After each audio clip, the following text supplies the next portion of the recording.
Here's a video showing some of the resolution issues with the Pandora Box 3.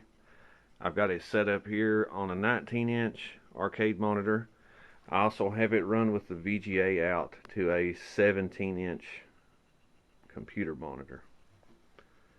With the arcade cabinet, I've got two pieces of paper here on it, and the reason I have those is to show you the cutoff area of the video on this monitor. Again, this is a 19-inch monitor. It's not a very good one. It's got a lot of burn-in it.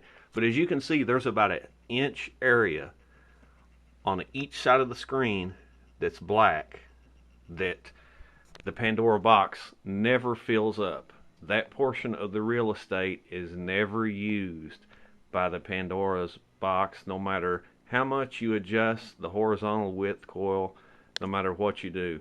And with the inch on the left and the inch on the right, that's 2 inches of real estate that you're never going to have anything displayed on a 19-inch monitor. But on the other hand, on a computer monitor, it pretty much fills up the whole thing. You've got a really small black area on the left, maybe I'm going to say a ½ inch at the most, but it fills up the whole thing without any adjustment. Let me switch games real quick to show you an example of the left-hand area cutoff on a lot of Capcom games.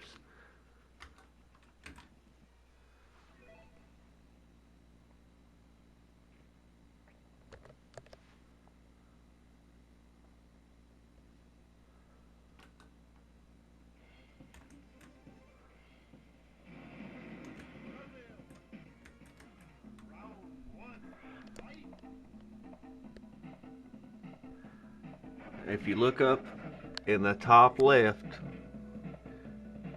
there's just a few pixels of area over here in the top left that are lost on a CRT, but on the VGA monitor it's fine.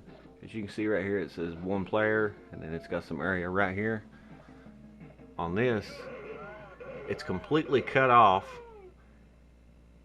at the number 1, and it shows nothing to the left of it.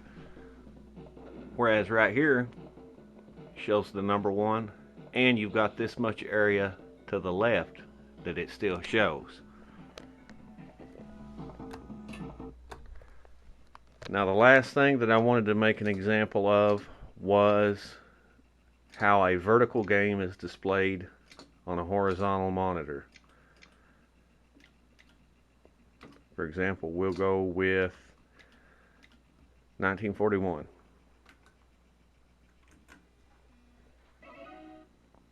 On a CRT, it is flipped to display vertically, and it does about as good as it can do. You get a little bit of tearing in some games, but for what it does, it's okay, and it is shown in the proper aspect ratio. It's flipped, show it so it displays like that. But on a VGA monitor, that's why I've got these post-it notes here.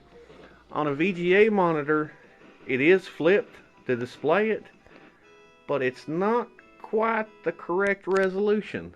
The area should be smaller. And again, I'll show you, you can see on the arcade monitor that it's a whole lot taller and skinnier than it is on a VGA monitor. Now, maybe that's because I have both of these hooked up simultaneously. I noticed on the CRT, if I go to a Neo Geo game, the aspect ratio on it is messed up if I have both of these hooked up simultaneously. Now, if I don't have the VGA cord hooked up, the aspect ratio is fine on the CRT. But the thing about it is, if this is wrong because it's hooked up simultaneously to the CRT, I don't see how you're going to fix that, because there's not a dip switch on the Pandora box to determine whether the video out goes to the JAMMA harness or goes to a VGA connector. It just automatically detects the VGA connector if it's on when it boots up and feeds it through both of them simultaneously. And as you can see, compared to the CRT monitor, everything is kind of shorter and fatter and kind of looks like a South Park version of a vertical display.